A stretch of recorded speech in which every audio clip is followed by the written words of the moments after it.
Olá pessoal, o direito alternativo é um termo utilizado para suprir necessidades práticas de um agrupamento de profissionais do direito heterogêneo. É necessário frisar isso porque o movimento tem suas vertentes, ou seja, não é um movimento homogêneo, não é uma simples teoria. Para isso, a gente vai iniciar uma discussão sobre o Brasil noventista, que é o Brasil que contextualiza a ascensão do movimento do direito alternativo. No âmbito jurídico, no âmbito do direito, nós temos três características a ser ressaltadas. A ascensão da lei, ou seja, as principais fontes do direito, o Brasil ele caminhava e ainda caminha para uma fixação maior na norma jurídica e na jurisprudência como fonte do direito, em detrimento das fontes subsidiárias, como o costume. Isso leva também ao monopólio legislativo, ou seja, dentro da sociedade nós conseguimos produzir direito, mas o Estado somente, dentro da sua ideologia, dentro das suas regras, é que faz essa seleção do que realmente vira norma, do que realmente vira lei, do que realmente é legalizado ou não, por mais que seja produzido no meio social. E nós temos a positivação do direito, que é essa fixação muito forte na norma. Entretanto, nós brasileiros temos uma positivação assimétrica. O que isso quer dizer?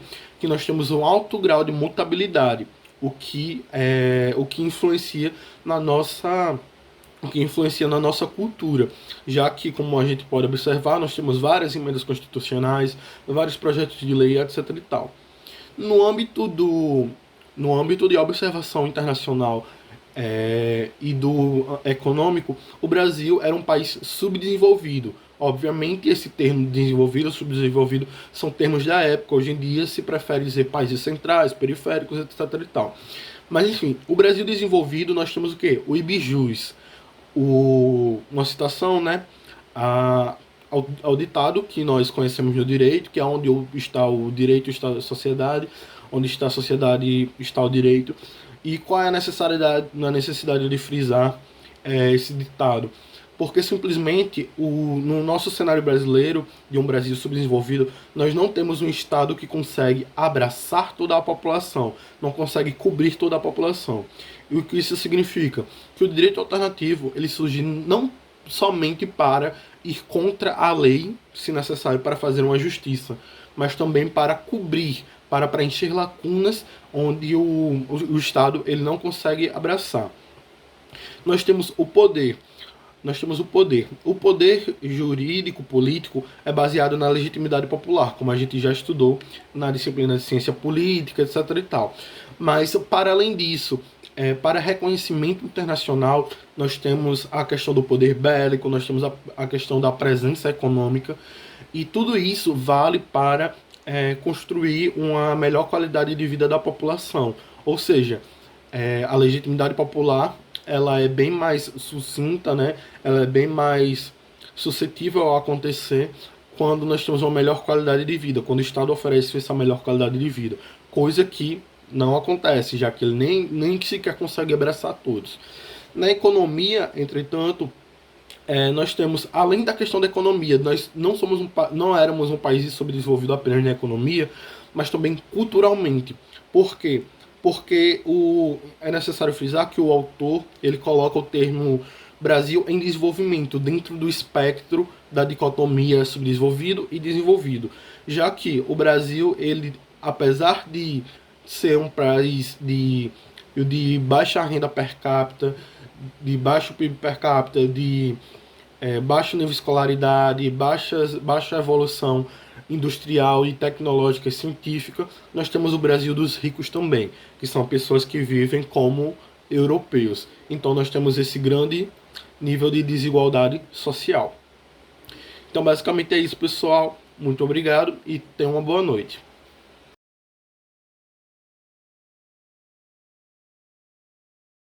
Olá, vamos falar um pouco sobre o uso do direito alternativo. Inicialmente é preciso ter em mente as raízes ideológicas e históricas e enfatizá-las relacionadas ao surgimento dessa nova corrente, para que possamos desmistificar possíveis mitos e questões que a envolvam.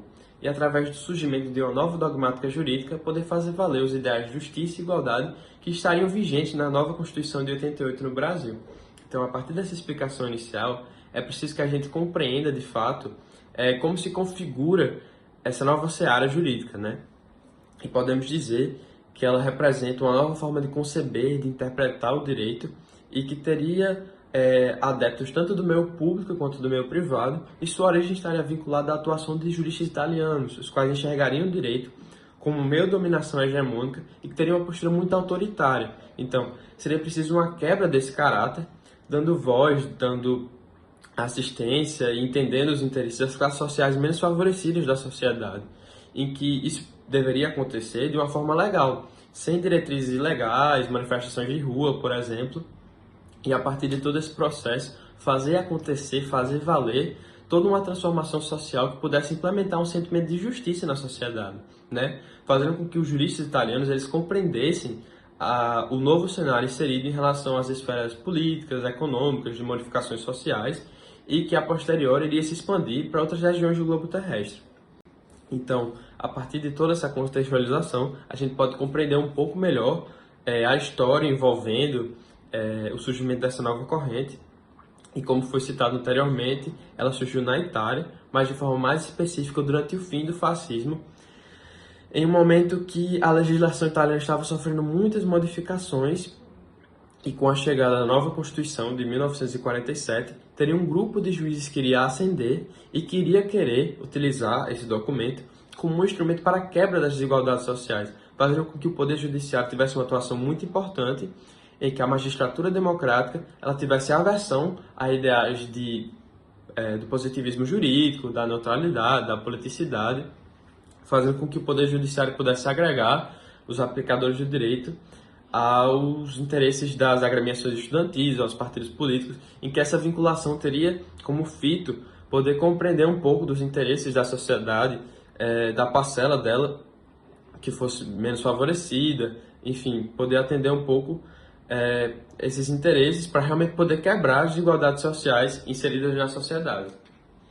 E que, a partir disso, a gente pode dizer também que o nome do movimento se tratava do uso alternativo do direito. E até atrelar um pouco com o que aconteceu no Brasil durante a ditadura militar. Porque também foi um momento de restrição de liberdades, de direitos que não estavam sendo assegurados, que a população precisava ter um pouco mais de voz, né? Que os seus interesses precisavam ser atendidos e que o Poder Judiciário realmente teria que ter uma atuação muito importante para poder fazer essas modificações.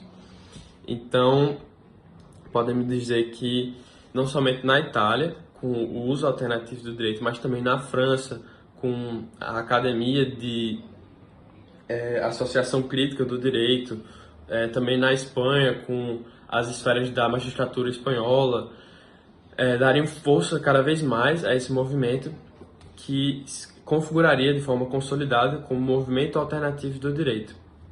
E que ele viria não só para dar voz e poder político-social a uma parcela uma classe jurídica, na verdade, mas sim às esferas sociais menos favorecidas de uma forma geral, em que seria todo um processo que iria transcender o âmbito jurídico, mas sim envolver, alargando suas fronteiras, economia, política e modificações da sociedade.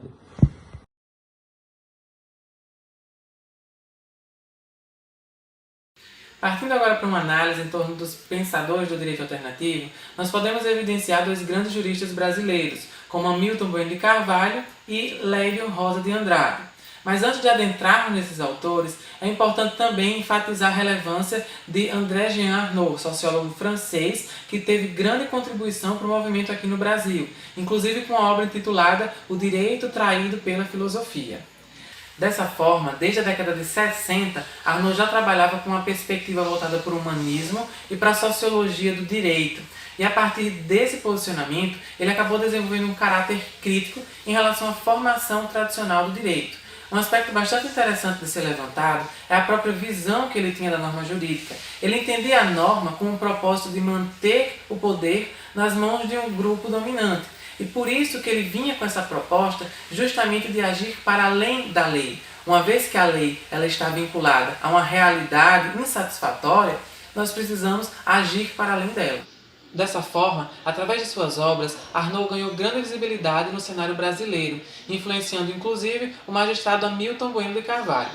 Segundo Carvalho, o direito alternativo constaria na busca pela radicalidade democrática, onde a interpretação da norma jurídica deveria abarcar também as lutas populares. Outros dois pontos relevantes é a própria ideia da pluralidade jurídica e das transformações sociais, atuando o jurista diretamente a partir desse contexto. Carvalho também assume um posicionamento crítico em relação à formação tradicional jurídica, como nós podemos ver no vídeo a seguir. Nesse momento da história é que surge no Brasil o movimento do direito alternativo, dizendo que o velho morreu e sonhando ser o novo e grande. O direito alternativo só nasce na nossa realidade a partir da constatação do que o tradicional faliu e que é uma necessidade desesperada de se criar uma resposta do jurídico à sociedade civil. E o direito alternativo entra nessa luta, ambicionando ser um novo que resgate a dignidade do direito e do próprio operador jurídico. Partindo para um outro magistrado, nós temos Lédio Rosa de Andrade, que também vê na figura do jurista esse compromisso com as causas sociais, com a alteração das relações de poder e com a própria democracia, constituindo assim uma verdadeira figura do jurista orgânico. E muito cedo eu vi que o aparato de justiça não é um aparato feito para fazer justiça social. É um aparato feito para manter a estrutura de poder instituída. E isso foi uma decepção terrível. Eu entrei numa época de muita tristeza, pensei em abandonar a magistratura, porque eu digo, isso aqui não é para mim. Isso aqui está mais a favor da ditadura do que da sociedade. Assim, foi um choque.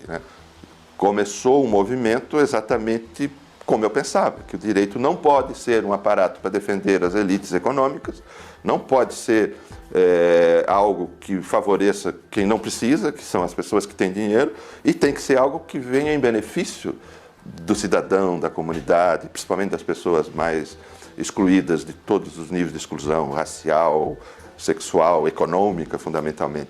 E nós criamos...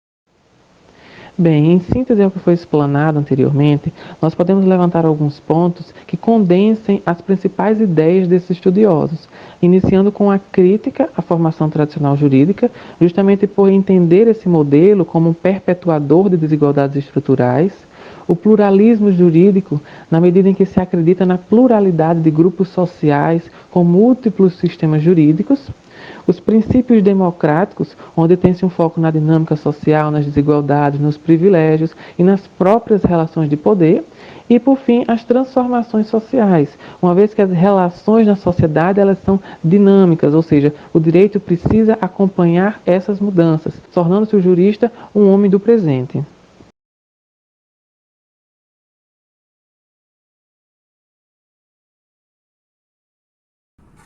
Bom, agora eu vou falar um pouco sobre as correntes do direito alternativo, conforme a tipologia apresentada pelo Hamilton Bueno de Carvalho.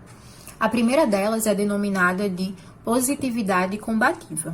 Conforme essa corrente, a atuação do direito alternativo pode se dar dentro do campo dos direitos que já são garantidos formalmente pelas leis, mas que na prática são negados. Então, por exemplo, o artigo 184 da Constituição Federal. Esse artigo garante a desapropriação de terras, de imóveis rurais que não cumprem com a sua função social para fins de reforma agrária. Então, embora a gente saiba que existe essa garantia constitucional, na prática nós sabemos também que existem inúmeros imóveis rurais que não cumprem com a sua função social e ainda assim eles não são desapropriados para fins de reforma agrária.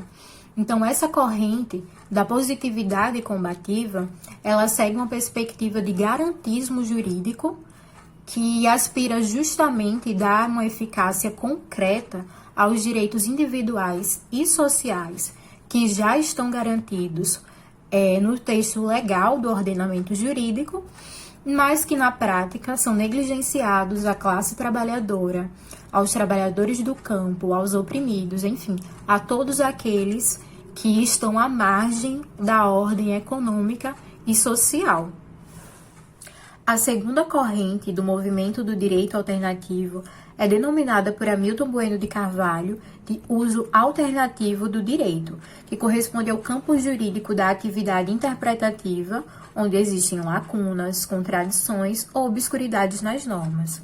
Então, dentro desse campo de atuação, a atividade hermenêutica é mais marcante e o uso do direito alternativo se volta para uma interpretação diferenciada da norma, na qual se pretende ampliar os direitos sociais sob uma perspectiva democratizante.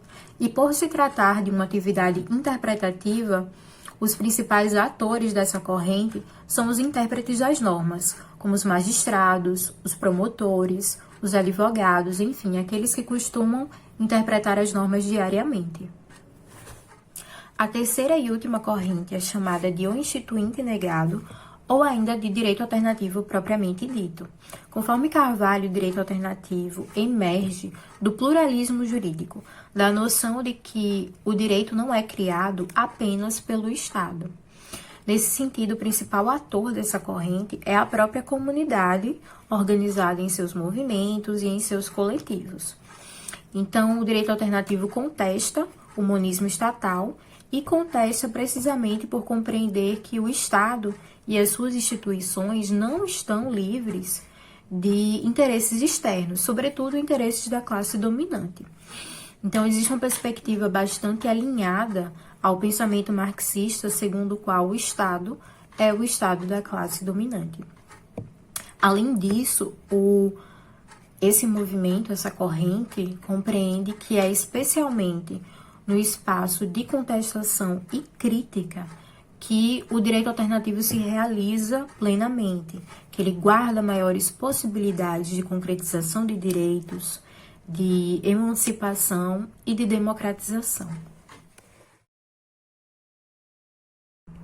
A Constituição de 88 consolidou-se como um dos instrumentos mais importantes do direito alternativo, na medida em que apresentou um dos mais extensos inventários de direitos já vistos e que estão abrigados principalmente no artigo 5º. No Estado democrático de direito, a Constituição deve atuar como instrumento de ação concreta para a realização do Estado social.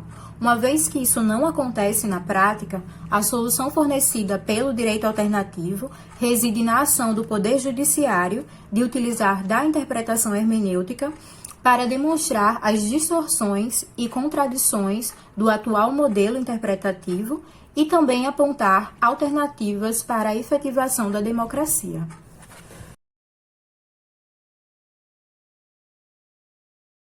Vamos falar agora sobre o movimento do direito alternativo. O movimento do direito alternativo começou a ser discutido no Brasil no início da década de 80 e buscava aproximação com as necessidades do povo. O objetivo era incluir os direitos populares na pauta do judiciário e de outras instâncias do Estado brasileiro. Nele, havia o compromisso com as comunidades excluídas ou oprimidas, contrariando os interesses da burguesia. Um dos principais idealizadores do movimento do direito alternativo, Hamilton Bueno de Carvalho, caracteriza o direito alternativo como busca desesperada e urgente de um instrumental prático-teórico destinado a profissionais que ambicionam colocar seu saber e atuação na perspectiva de uma sociedade radicalmente democrática. Uma atividade comprometida com a utópica vida digna para todos, com a abertura de espaços visando a emancipação do cidadão, tornando o direito um instrumento de defesa ou libertação contra qualquer tipo de dominação, o direito enquanto concretização da liberdade. O movimento do direito alternativo pode ser dividido em três vertentes: a positividade combativa, o uso alternativo do direito e o instituído negado. A positividade combativa é uma forma de atuação do direito alternativo que ocorre no campo do direito que é garantido de maneira formal, ou seja, garantido pela lei e, entretanto, ele é negado na aplicação prática. Existe nesse contexto o garantismo jurídico. Há também discussões se a positividade combativa se encaixa como direito alternativo, pois na verdade ela não parte de um direito alternativo, e sim a utilização alternativa do direito vigente. Também conhecida como instituído sonegado, essa vertente tem o objetivo de dar eficácia concreta aos direitos individuais e sociais já constantes nos textos e contextos legais. Pretende-se atribuir eficácia ao direito dogmático e não mera vigência. O processo hermenêutico pode ser voltado para a inclusão dos direitos marginalizados, ou seja, por intermédio da hermenêutica, o direito alternativo pode ser aplicado. Encontra-se, na positividade combativa, espaço mais propício para inovações jurídicas e criatividade do intérprete, já que os problemas não podem ser resolvidos pelo simples enquadramento dos casos nas regras jurídicas. Já o uso alternativo do direito, conceituado por Hamilton Bueno de Carvalho como campo jurídico regularmente instituído, que acaba na atividade interpretativa comportando novas significações, propõe uma interpretação diferenciada da norma com perspectiva mais democratizante e tem o objetivo de ampliar as conquistas populares e fomentar resultados mais democráticos e humanos. O uso alternativo do direito está presente no campo das lacunas jurídicas, das contradições da norma ou das obscuridades, e tem como os principais atores advogados, juízes, promotores e etc. E por último, o instituído negado ou direito alternativo em sentido estrito é o campo onde o direito alternativo propriamente dito se manifesta. Segundo Carvalho, esse direito emerge do pluralismo jurídico, ou seja, reconhecimento que não é apenas o Estado que possui ofício de criador de direito. Funcionaria como um direito paralelo. O principal ator dessa corrente é a própria comunidade, organizada em seus movimentos coletivos, e não os intérpretes da norma. Dessa forma, confere a ela o poder de decidir sobre aquilo que a cerca. E também contesta o monismo estatal, especialmente por ter claro que o Estado não é um órgão livre de interesses. Nesse contexto, Luiz Roberto Barroso afirma que uma das teses fundamentais do pensamento crítico é a admissão que o direito possa não estar integralmente contido na lei, tendo condição de existir independente da bênção estatal, da positivação e do reconhecimento expresso pela estrutura do poder. O intérprete deve buscar a justiça, ainda quando não encontre a lei.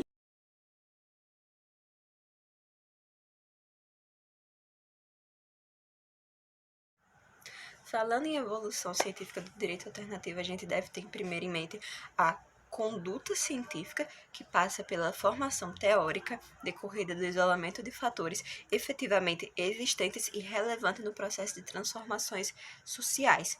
Então, esses fatores eles são devidamente observados, analisados, constatados e investigados. Então, a partir dessa ótica, a gente vê que essa conduta permite que a gente coloque o direito alternativo sobre as mesmas regras que a teoria da evolução biológica. E aí você, colega, deve estar pensando, mas como assim? Afinal, essa teoria da evolução biológica fala da seleção de espécies mais aptas a um meio condicionador a pressões seletivas. E aí o que entra é que no direito, esse meio selecionador, no caso, seria a cultura, os costumes. Só que a gente pode perceber a partir disso um problema. Qual o problema é esse, Carol? O problema, minha gente, é que a gente pode perceber uma reação conservadora, uma reação, como eu posso falar, preservacionista das normas de acordo com a conduta, com a cultura antepassada, com a cultura antiga, que já não se encaixa mais no atual status quo. Essas pessoas que têm essa reação preservacionista, elas se justificam na pouca exigência para o atendimento de suas necessidades, o que denota uma falta de empatia, de altruísmo social, e essas medidas que elas normalmente defendem têm pouco valor para a sociedade. É como se, por exemplo, pensando na forma de trazer luz para uma cidade, um sistema para iluminar a cidade, poucos indivíduos defendessem o uso de velas, já que o uso de velas é o necessário para eles, está tudo bem, resolve certinho, mas para outras pessoas essa energia ainda assim não iria chegar. Então, o melhor, o valor mais expressivo para a sociedade seria o uso, por exemplo, de uma rede elétrica. E aí, a partir disso, a gente pode perceber que o direito alternativo ele estabelece um elo entre determinado momento da sociedade humana e tentando identificar rupturas da teoria com relação à cultura e os costumes, ele vai e estabelece soluções através de uma via empírica. Então, a gente pode perceber, a partir disso, essa evolução do direito alternativo. Agora, eu quero trazer para vocês alguns exemplos, e o primeiro que eu vou trazer aqui é a obra shakespeariana O Mercador de Veneza, alerta de spoiler, que fala sobre um rapaz chamado Bassânio. Ele precisa de um empréstimo de um judeu, e para conseguir esse empréstimo, ele pede a Antônio que seja seu fiador, já que Antônio é um mercador e consegue bastante dinheiro após que seus navios voltem de viagem. Então, Antônio, ele acorda com o judeu que, se caso ele não pague a dívida no tempo estipulado, a multa vai ser 1 libra de carne do peito de Antônio, e naquela época isso resultaria na morte. Então, passa-se o tempo estipulado e o Antônio, ele tá tudo bem para ele, de certa forma, em ceder essa libra de carne, afinal está no acordo. Só que todos do tribunal acham aquilo extremamente injusto, porque a essa altura do campeonato o Bassânio, ele conseguiu não somente recuperar o dinheiro da dívida, como o valor 10 vezes maior da dívida. E aí todos não concordam com a decisão do judeu de persistir na libra de carne, mas aquilo está segundo as leis de Veneza. Só que Pórcia, disfarçada de jurista, que é a esposa de Bassânio, através da reinterpretação da lei, ela consegue fazer não somente com que Antônio saia salvo, como que o judeu pague metade de sua fortuna para o Estado como forma de multa e outra metade para Antônio. Outro exemplo que eu quero trazer aqui mais recente é a decisão do STF em permitir que pessoas transexuais possam mudar seu nome, independente de terem feito uma cirurgia de transgenitalização, para que o nome delas consiga bater direitinho com o sexo psicológico da pessoa. E o STF, após reconhecer o movimento, reconhecer as lutas, ele vem e permite essa possibilidade para que as pessoas não necessitem necessariamente fazer uma cirurgia, para que elas possam poder pensar em mudar o nome.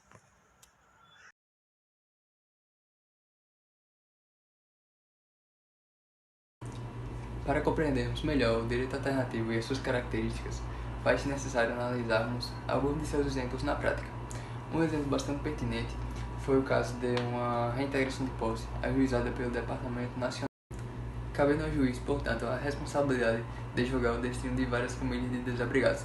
Assim, o juiz extinguiu o processo sem resolução de mérito ao deferir a petição inicial, alegando a impossibilidade de cumprimento da norma rígida pertinente ao direito à propriedade daqueles a quem ela própria não assegura o direito à moradia. Também podemos citar um caso ocorrido no dia 25 de fevereiro de 1988, no qual um lenhador, com o intuito de utilizar o equipamento para exercer seu trabalho, furtou uma motosserra de um estabelecimento comercial. Assim, ele foi absolvido. A segunda Câmara Criminal do Tribunal de Alçada absolveu esse indivíduo, reformou a decisão de primeiro grau que havia condenado ele a 2 anos de reclusão mais uma pena de multa pelo furto do equipamento.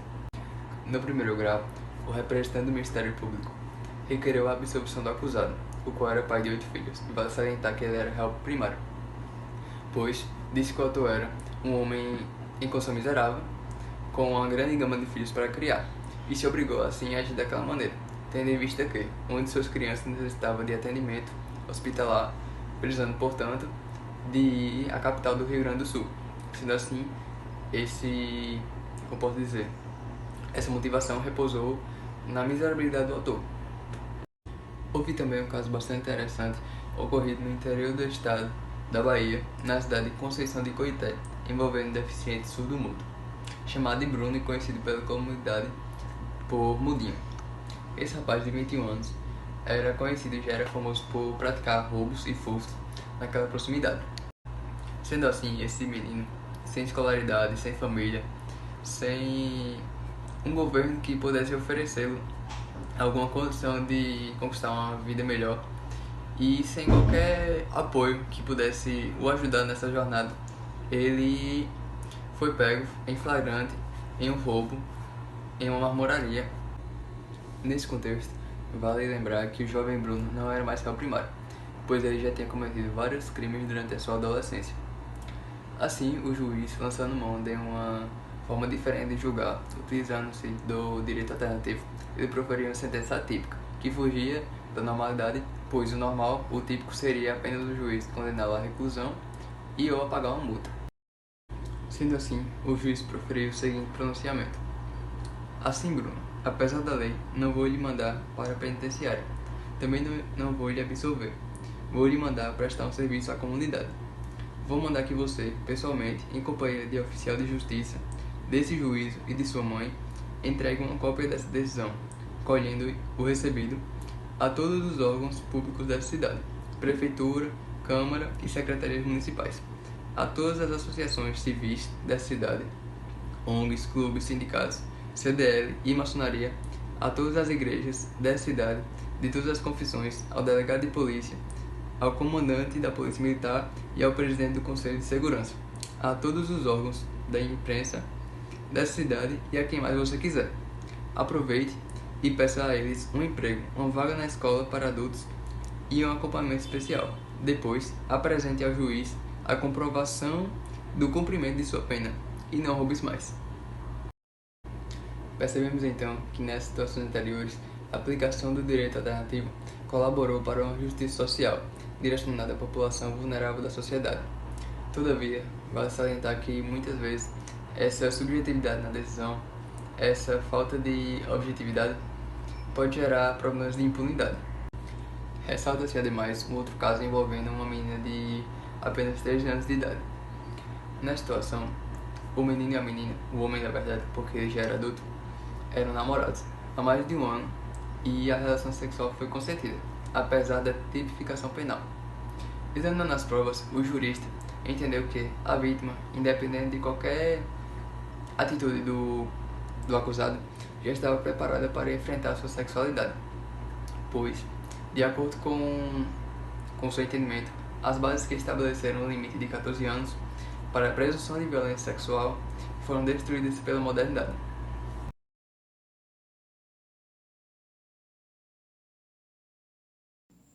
É de fundamental importância reconhecer o raciocínio aristotélico que aborda o tratamento desigual das pessoas desiguais a fim de promover a igualdade entre todos os indivíduos como um pilar importantíssimo para a sustentação do direito alternativo.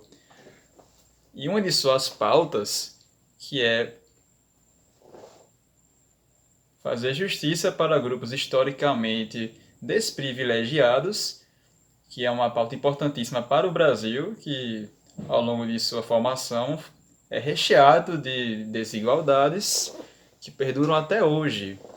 E vale ressaltar que a partir da Constituição Federal de 1988 e nas décadas seguintes até hoje, houveram diversas conquistas por meio de implantações de medidas afirmativas que visam garantir um melhor convívio e harmonia e inserção dessas pessoas na sociedade, tais como lei de cotas, estatuto do idoso, delegacia da mulher, todas essas medidas a fim de garantir uma melhor harmonia social em nosso país.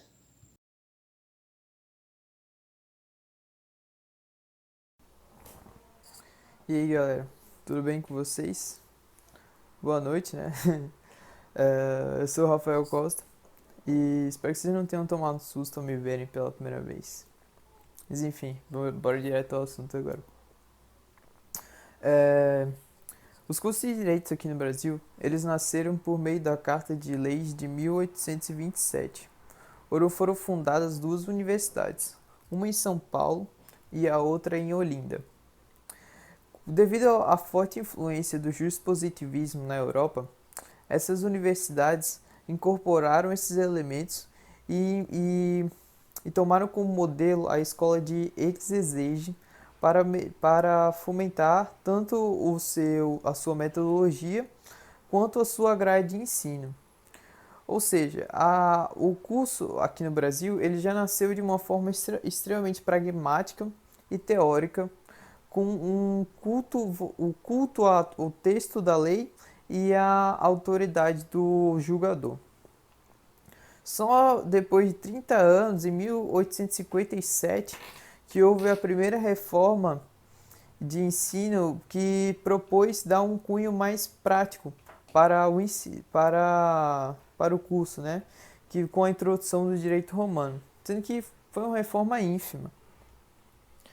Aí, passadas diversas décadas, depois de diversas alterações nos regimes políticos, até chegar em nossa democracia, houve outras reformas de fato, e também as técnicas jurídicas para a conciliação dos conflitos, elas evoluíram bastante. A exemplo, a mediação, a conciliação e a arbitragem. Porém, o que se nota é que o ensino, ele mesmo depois de tanto tempo e reformas, ele ainda continua extremamente teórico, o que diferencia bastante com o fazer do jurista, que ele é extremamente prático. E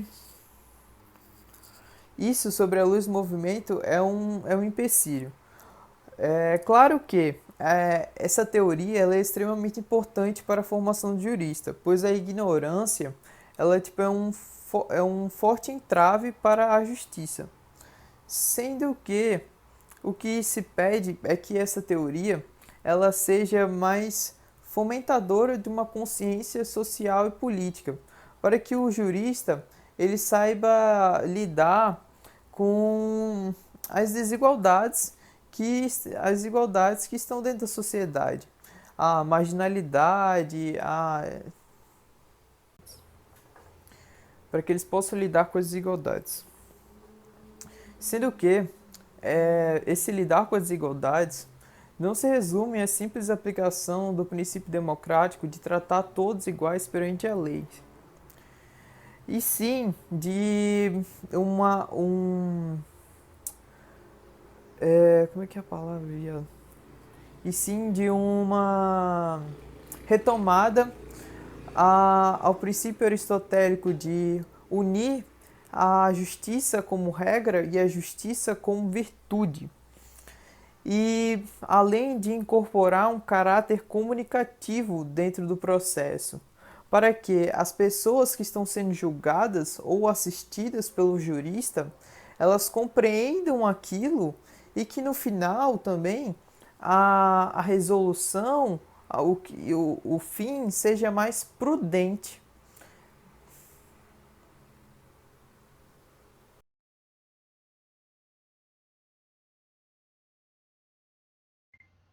Observamos ao longo do vídeo que o direito alternativo reivindicava a atividade hermenêutica e a utilização de outras fontes do direito além da fonte legislativa. Mas a possibilidade de utilizá-las já era reconhecida durante a redemocratização. Portanto, tal corrente não teria um caráter inovador, assim como seus defensores alegavam. Celso Ribeiro Bastos, esse homem bem calmo que está aparecendo na tela, era um renomado constitucionalista e tributarista brasileiro da década de 60 e 70, e ele compactuava bastante com essa crítica. Um outro ponto a ser levado em consideração é o alto risco da arbitrariedade nas decisões judiciais e, consequentemente, na instauração da ditadura do poder judiciário. Como dito nas aulas anteriores, a acepção de justiça, justamente por ser um juízo de valor, resulta em inúmeras abstrações e na inexistência de um conceito definido. Assim, a possibilidade do jurista em infringir a lei para ir ao encontro desse possível justo pode fazer com que as convicções pessoais do juiz dominem a decisão.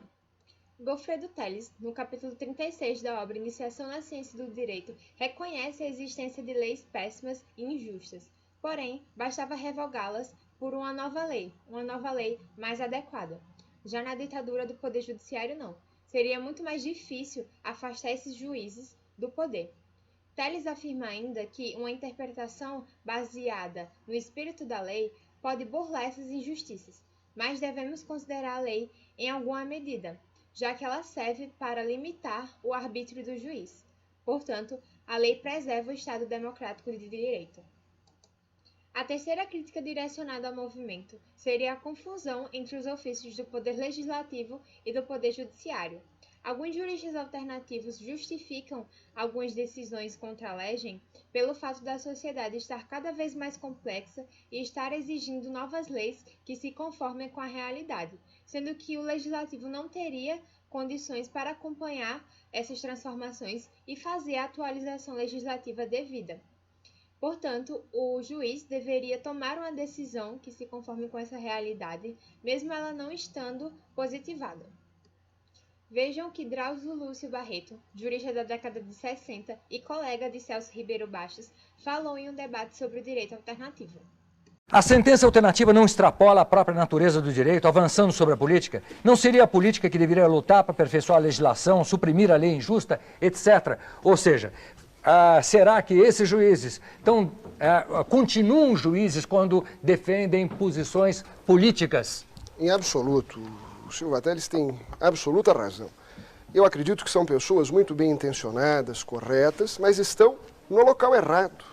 Que se unam aos políticos, aos deputados, aos senadores, para transformar a sociedade brasileira, para transformar esta sociedade conflituosa que o mundo moderno trouxe ao Brasil e não houve um acompanhamento legislativo, não é?